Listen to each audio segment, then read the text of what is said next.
Ya, kawan-kawan profesional kita ketemu lagi dan kali ini kita akan membahas mengenai Bio Farma.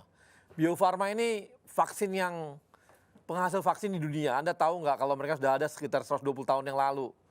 120 tahun lalu. Kita di mana ya? 120 tahun lalu mereka sudah hadir, mereka sudah buat vaksin. Vaksinnya ada 14 vaksin sampai hari ini. 14 vaksin dan mereka adalah termasuk yang terbesar.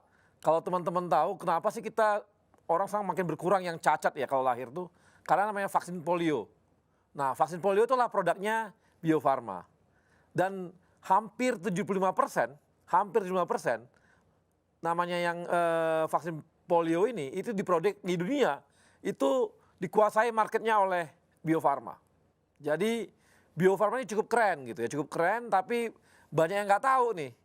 Banyak yang nggak tahu, jadi kita perlu tahu dan apalagi biar teman-teman tahu ya, Pak Erick Thohir karena kemarin berbicara mengenai bahwa kita akan mendapatkan vaksin sampai ratusan juta, 250 juta, hampir 300 juta vaksin, itu membuat harga saham di bursa saham hari ini naik tinggi gitu. Mencapai 5.000 sekian, 500 atau 500 saya lupa. Tapi itu semua karena omongan seperti itu gitu. Jadi begitu kuatnya pengaruh vaksin karena pandemi ini dan kita akan dengarkan nih. Bagaimana nih? Dari Erman, saya ingin tahu Erman, halo Erman. Iya Bang, Ya silakan Erman. ya terima kasih Bang. Man, kau dulu di mana kuliah? Kuliah di mana dulu? Saya kuliah S1-nya di ITB Bang, S2, S3 juga di ITB Bang. Nah ini tampang-tampang ITB begitu tuh. Nah, lugu, nerd dan sebagainya. Cuma saya aja agak gaya dikit. Yang lain mah aduh kayak gini gayanya. Gaya Erman gini. Apalagi Iya ketemunya Bang, vaksin mulu. Man, cerita Man. siap Mengenai Bio Bang. Farma. Ya Bang, makasih Bang.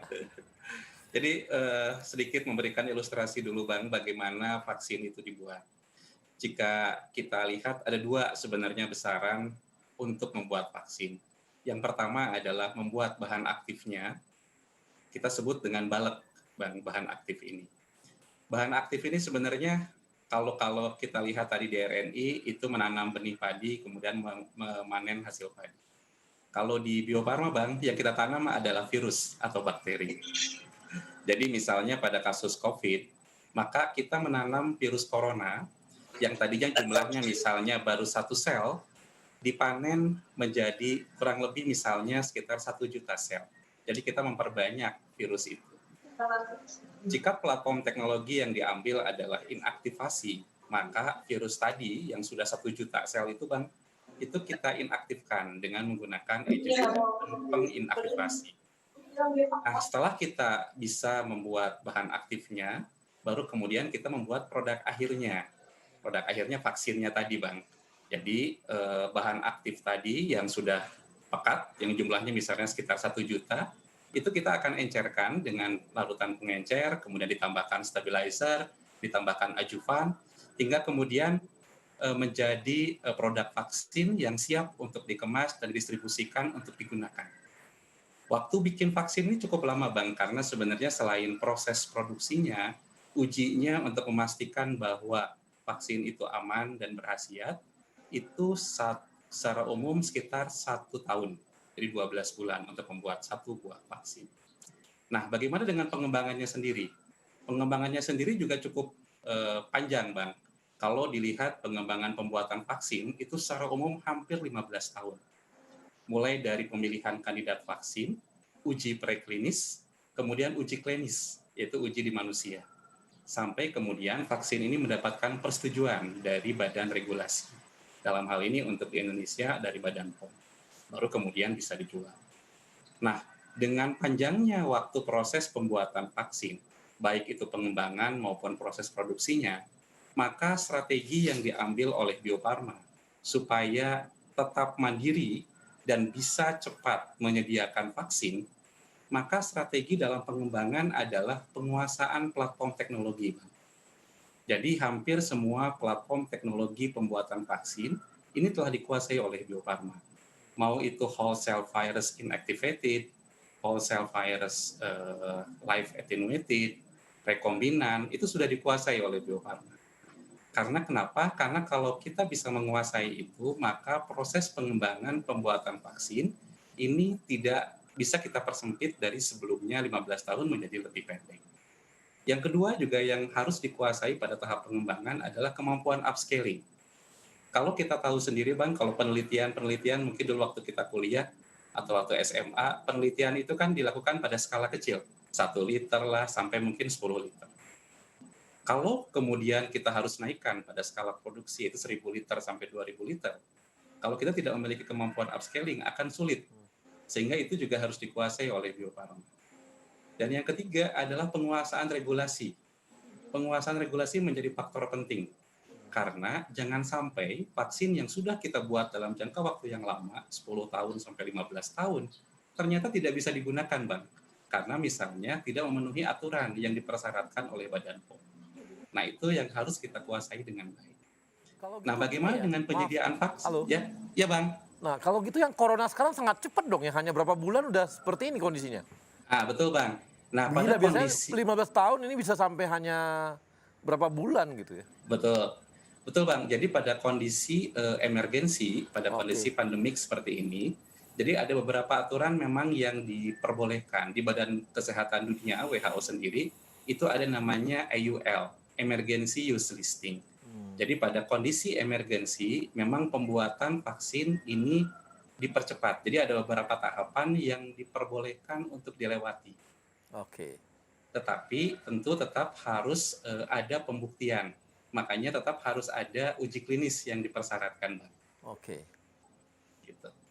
Nah tadi lucu juga ya, tadi dari 1 juta misalnya, dari vaksin itu baru diperbesar, diperbanyak di 1 juta, itu apakah untuk melemahkan dia atau bagaimana ya?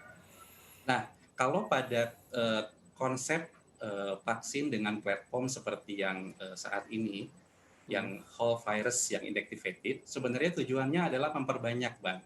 Karena gini, karena kalau benih atau bibit itu kan mungkin kandungannya hanya 1 virus.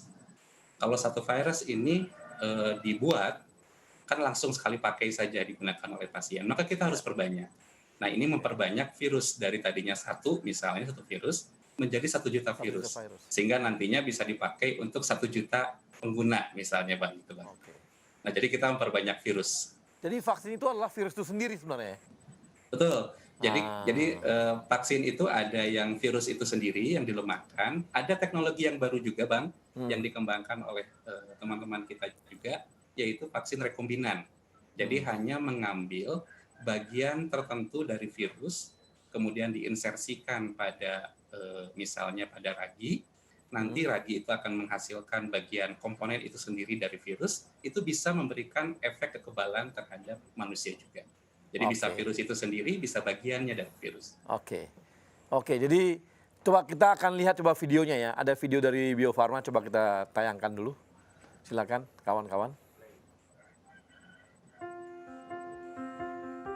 Presiden Republik Indonesia Joko Widodo didampingi Menteri Sekretaris Kabinet Pramono Anung, Menteri BUMN sekaligus Komite Penanganan COVID-19 dan Pemulihan Ekonomi Nasional Erick Thohir, Menteri Kesehatan Terawan Agus Putranto, Kepala Badan POM Penny Lukito, Kepala BNPB Doni Monardo, dan Gubernur Jawa Barat Ridwan Kamil meninjau secara langsung kesiapan fasilitas dan kapasitas produksi vaksin COVID-19 di Bio Farma dan penyuntikan perdana relawan uji klinis vaksin COVID-19 yang dilaksanakan di Fakultas Kedokteran Unpad dan diterima langsung oleh Direktur Utama Bio Farma Hanesti Bashir beserta jajaran Board of Executive Bio Farma. Dalam uji klinis 3 vaksin COVID-19 tersebut, Bio Farma bekerja sama dengan tim peneliti uji klinis fase 3 Fakultas Kedokteran Unpad Bandung selama 6 bulan ke depan.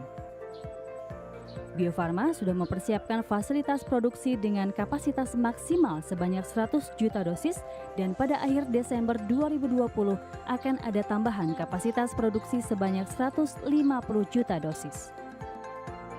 Produksi untuk vaksin juga dilakukan sendiri oleh Bio Farma. Artinya vaksin inilah nanti yang akan digunakan untuk vaksinasi di tanah air. Kita optimis bahwa dengan segera ditemukannya vaksin ini, kita bisa melakukan vaksinasi kepada seluruh rakyat.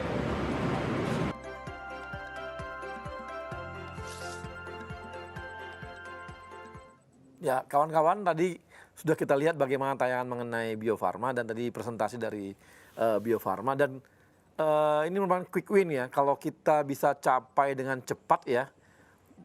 Awal Januari kita sudah ada vaksin, dan ini satu harapan lah, ada hope ya. Selama kita ini kan kita nggak ada hope ya, apa nih hope-nya gitu ya. Berbagai macam dibuat obatnya juga belum juga ditemukan, dan sekarang ada vaksin yang dibuat. Dan ini adalah hope bagi kita, karena ini nggak hanya bagi Indonesia loh, ini bagi dunia gitu loh. Karena semua dunia ini kan namanya epidemi ya, hampir semua dunia kena gitu, dan dampaknya kemana-mana. Jadi kalau ini kita temukan vaksin ini akan sebuah harapan baru bagi kita gitu, dan kita harus berterima kasih kepada teman-teman dari Bio Farma yang sudah akan memproduksi ini mulai tahun depan. Semoga itu bisa juga tercapai. Karena gini, banyak banget yang bakal disuntik ini dengan vaksin ini. Bayangkan ada 260 juta orang kan disuntik, emang kan nggak serentak disuntik semua, kan nggak ada gitu. Itu butuh dengan namanya, artinya apa? Butuh sekitar 260 juta alat suntik juga. Nah, kabarnya vaksin ini akan 2 kali disuntikan kepada kita. Jadi pertama, kemudian 2 minggu kemudian disuntik lagi. Nah, ini akan membuat kebutuhan mencapai hampir 500 juta sampai 600 juta vaksin yang kita butuhkan di Indonesia. Itu akan disuntikkan kepada kita, dan artinya banyak kebutuhan ini. Jadi kalau teman-teman ini ya, siap-siap aja, kita tahun depan kita akan disuntik vaksin semua nih dengan vaksin corona, dan kita bisa kembali berproduksi secara new normal. Artinya new normal dengan cara yang kita, kan banyak hal yang dapat positif juga dari kondisi corona ini gitu.